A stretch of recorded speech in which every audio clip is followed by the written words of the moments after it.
Okay, parasha Bolok. It's an amazing thing to see. The Goyim, what are they going to do? To protect themselves. The Jews are coming. They're very worried. Let's go hire Bilam. They're going to curse the Israel. You always understand the same idea. In the good old days, people were very much more spiritual minded. Understand this ruchnius, the world is more powerful with ruchnius. By the way, it works today the same in a sense, because Baruch Hu is making the world, if we think about it, like the Chavetz Chaim pointed this out, that really, even in this world, the physical world we live in, the more ruchni, more powerful in the physical world. What does that mean? Well, take fire. Fire is more physical or more spiritual? Fire, you can't touch it. I mean, you can burn. It's gases, it's fire. Which is stronger? A big, solid wood mansion? Put fire to it? Which one wins? Fire knocks out the mansion, burns it down. Mansion, solid, built with the biggest, most powerful wood. Fire could destroy it. Now, what's more spiritual, fire or wind? The wind, you can't even see the wind. I mean, takes fires, acres, destroys, right? It's more power, more ruchni, more powerful. Interesting. You see today electricity. You see today airwaves, press buttons, technology, to do things. It's ruchni. I'm talking to Australia on the phone, a little piece of plastic. I'm talking to somebody, tell someone I'm talking to somebody 12,000 miles away, who came in from 100 years ago, I think in Michigan. I'm talking to a piece of plastic. How's my voice? Where's it going? Where's it going? You don't see it going anywhere. There's no lines. It's ruchni, and it goes thousands of miles in a split second. If you think about it, in the world, Hashem's allowing us to see things which are ruchni have such power more than physical. How fast can a physical thing go? Plane is physical. How fast is it going? 600 miles an hour. A voice goes in a second. It's pellet, if you think about it, what a person is being allowed to see today's world. But anyway, point is, here, they need to be protected. So what did the Goyim do? Let's curse the Bnei Israel. That's why we're going to protect ourselves. I mean, Bilam, these guys are smart people. You can also advise people like, when the Klai Yisrael Meraglim went into Yitzhak, Moshe Rabbeinu said, go see him, yesh bo eitz ha'ila, and if there's somebody there, they'll protect them with what? With the schusim. So, Oig chapped it. Oig, when he came running to tell Avram to go fight, the kings, so then he's going to marry Sarah. Now Moshe Rabbeinu is worried about Oig's chus 400 years later. Even though Oig's kavanah was totally loyal Shema, he went to get Sarah. That's a whole different discussion for now. To how even Oig understood the power of his chus, because Oig, what was he thinking? Where's Seichel? He tells Avram Avinu, there's a war, go make a war, because you have to save your nephew. Avram's Meshuggah? Just him and his Eliezer. Even him and 318 people are going to make a war against 4 kings? It's suicidal. Why would Avram go? And Oig's plan, he's going to go and die. So Avram couldn't figure that out. I mean, why would he do that? Because if you think about it, Nimrod was Amraphel. Right? So if Avram is going to go, because he has to go at Kiddush Hashem to save his nephew, all cheshbonos that Avram went with, Man Hashem. But Nimrod has a schus because Nimrod threw Avram into the fire. And Avram came out alive. That means Nimrod was the catalyst for Kiddush Hashem. That's a whole different discussion again. I'm sorry, I can't give it all now, but that's for Kiddush Hashem means you get a schus. The Yaakov Kamenetsky says just whether you plan on making Chil Hashem, Chas v'Shalom, it's shoygig mezid, you get that never credited to you, or debited. And if a person makes a Kiddush Hashem, albeit his intention was not for that purpose, but if it works for Chil Hashem, so it has to work for Kiddush Hashem, you get the schar too. So Nimrod gets tremendous schar for putting Avram Avinu into a fire, and he came out alive. So Nimrod has a schus. Avram Avinu is going to go and fight the 4 kings, Olman Hashem, but Nimrod has a schus, just like Moshe Rabbeinu is worried about Oig's schus 400 years later. Okay, so whatever the point is, the bottom line is, we have to protect ourselves. So what did the guy do? Curse the Yidden. Why not make a campaign? Chesed, mitzvah. Let's get mitzvahs. We'll get schusim. Because the Jewish people can't harm us. Not that. We're not going to want to be better people. We want to stay the same Rishoyim. That's our tachlis. Let's get rid of those people who's creating the problems for us that we have to improve ourselves. No. So let's get them to be cursed. So, we'll get Bilam to be cursed. Anyway, Bilam comes, and there's a special creation that's made for him personally. 2,500 years before, HaKadosh Baruch Hu, by the Hashmashas had to create the Pi HaOsai, the mouth that's going to talk to Bilam. Now, pray tell, what exactly was the accomplishment of this creation? 2,500 years later, historic time, that this donkey spoke words to Bilam. And what was accomplished? Did Bilam change an iota? He had a whole conversation with the donkey, and then the donkey has to be killed, because it shouldn't be the donkey that spoke to Bilam. He's going to be ashamed from that. So nothing changed. Bilam just kept going with the same halach. Usually people talk to donkeys, maybe some people do. The donkeys speak back, but usually it's pretty amazing experience, very phenomenal. Donkeys talking. Take heed, talk, understand what's going on over here. This is a creation for who, for what? Donkeys talking. Nothing, not a kiyuzeh, not an impression, not a rosham. So what was the tachlis of this donkey talking to Bilam? You see, for us, the most amazing lesson possible. Bilam is a Rasha. Everybody understands Bilam. It's his title, Bilam HaRasha. Kadosh Baruch Hu made a special creation to help this Rasha. He's trying to help him do tshuva. A Rasha. That's what he's doing. So if we learn that Kadosh Baruch Hu does that for a Rasha, now we, Bnei Yisrael, we want to do what Hashem wants. We find ourselves with great yetzaras. We find ourselves with great difficulties, and we give up very easily. You think Hashem loves us less than Bilam? Chas v'shalom. He said loves us more than Bilam. We're Bnei Yaakov. And Hashem is going to help us. If He's there doing something for this Rasha, putting into creation something 2,500 years ahead of time to try to help Him, so certainly He's going to love us to help us. We have to be the ones to understand from Bilam that if I care, that it's something that HaKadosh Baruch Hu has that love for us. He's willing. We don't need the creation to be us. I'm a nivchar. Hashem wants our success. We have to go along and to be able to be successful. And if I can't, even though Min HaShamayim, this was created, so Min HaShamayim, even though it appears to be that the odds are against us, it's fakir, showing us that we have to overcome the odds, just like Bilam did. He overcame the odds against him to persevere on his derech that he wanted to go. But there Hashem writes, and look what happened to Bilam. Hashem told him not to go, and he persevered, and he went. And what was he going to do? He even said, whatever words Hashem put in my mouth, I'm going to have to do. And he went, and he had to say what Hashem said, and he seemed like he failed. He didn't fail. Because he still came up with the eights at the end, which got us in trouble. So the fact that he went and he persevered, he did accomplish something. So if we would learn from Bilam how we could do it on the contrary, that where we can succeed, and what we call success, by the way, is not what we determine as success. Success is not something that we have to go along and think. That we have a goal, we have to reach the goal.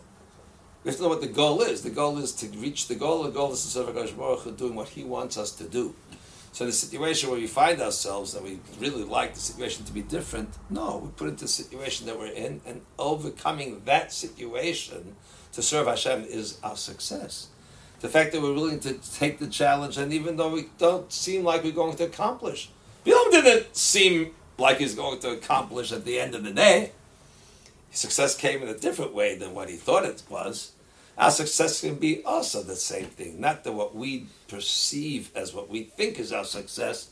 Hashem has a scoreboard, and we succeeded the fact that we tried, even though maybe it didn't look like we succeeded in what we thought we were going to do. So it's a very profound lesson to learn what we can accomplish in ourselves, and to realize that Kadosh Baruch Hu's love for us, it can't be worse than Bilam. We have to understand that. We have the opportunity to think like the Mishnah Pirkei Avos says, not be Talmidim of Bilam. We could learn from Bilam the wrong things, learn from Bilam the right things too. But if we have the option to realize that we can take from that and to come to Baruch and say, we're trying, we're doing our best, help us. Hashem's going to say, no, chas v'shalom, forget, it's going to be for us a great chizuk we can do. Another point we can also see is, in the parasha, is that they asked Midian, well, what's Moshe Rabbeinu's strength? This is what they went along. Again, strategy, you got to find how do you beat the enemy. So we see that everybody in the world saw Klal Yisrael's marching, Yad Ramah, they're going through, they're accomplishing, they're successful. Well, what's their strength? And they did their research, because Moshe Rabbeinu was the leader. He grew up in Midian. So they went to Midian and asked, what's Moshe Rabbeinu's strength? He grew up amongst you. People of Midian would know. Really? Anybody who lives in the country, people know about them, and they're going to check them out and find out what's going on. How would Midian people know Moshe Rabbeinu's strengths? Well, what was it? We said, Tefillah, Bracha, Klala. His koyach is bepeh. Well, how did they know that? So I'm guessing Moshe Rabbeinu probably met a guy one morning as he's walking by, and he wished the guy have a good morning. And guess what? The guy had a good morning. He just came from his home, he was really depressed and downtrodden. And Moshe Rabbeinu wished him have a good morning. Well, some things changed. He started having good things come his way. He said, where'd that come from? Huh? And I guess it happens so often, people start realizing, hey, someone said something to me, good morning, good afternoon, I should be successful, have a great day. So, well, I'm going to get there every day, make sure I get a good morning from this man. Good morning is a bracha. Have a good morning. That's what we wish each other. Now, this word hello doesn't really mean anything. It's just a way of getting by without having to give a bracha to somebody. Hello! What's hello? Good morning. I give you a bracha. Good afternoon. I'm giving you a bracha. I'm blessing you. Have a good day. It's a big difference. But Moshe Rabbeinu apparently had such a power. There's koychai bepeh. So here, people start to understand. The amazing story happened, I believe it was last Shemitah, right? This couple that started to keep Shemitah. Amazing story. I forgot the names. But most people know these people. They were farmers, and I forgot which Rav met them before Elul, talked about Shemitah. They said, well, they keep it. They would officially consider themselves more modern. They'll keep Shemitah for this, maybe it's not for that. There's something to that effect. They had greenhouses, they were growing certain things, and then I believe the husband came home after Shabbos Shuvah, and he says, no, we have to keep Shemitah, that's it, we're going to do it. And his wife said, good, they accepted to keep Shemitah. And then they destroyed $25,000 worth of produce from the greenhouse. It was a big hefsed, big loss. Then word got out, and I think two Jewish reporters, they were single girls, came from newspaper. They heard about the Shemitah acceptance. They went to interview this lady, and it was amazing or something. And each one gave the credit, the husband to the wife to the husband. Anyway, apparently she was appreciative. They came to interview her, and they're both single. She gave them a bracha to get engaged. One got engaged very shortly after them, also pretty shortly afterwards. And then the explosion came. Everybody heard, these people got engaged. And a class came from, the fourth grade class came to interview her also, and they were showing them around. And then the fourth grade class mentioned that they have two teachers in school that didn't have children. One didn't have children, one had children a long time ago. They asked for brachas for the teachers. 9 months later to the day, both teachers had boys or something the same day. It's Haflefeld. And this lady has 2 hours worth every Friday of names that people call her for brachas. Klal Yisrael brigade. So you hear about someone has a koyach bracha, everybody comes running. Give a bracha, you want some bracha. It's like that tefillah is koyach in peh. So they're going to get Moshe Rabbeinu's koyach is a peh. So what they do again, the guy get Bilam, koyach in piv. What? Curse! Like the same thing. Give a bracha. Kenish, because a person sees what they are. And that's what Bilam came to curse. How's he going to curse the Jewish people? Look at the parasha. He keeps running to places where he can see them from different angles, trying to find something bad about them. That's the only time you can curse them.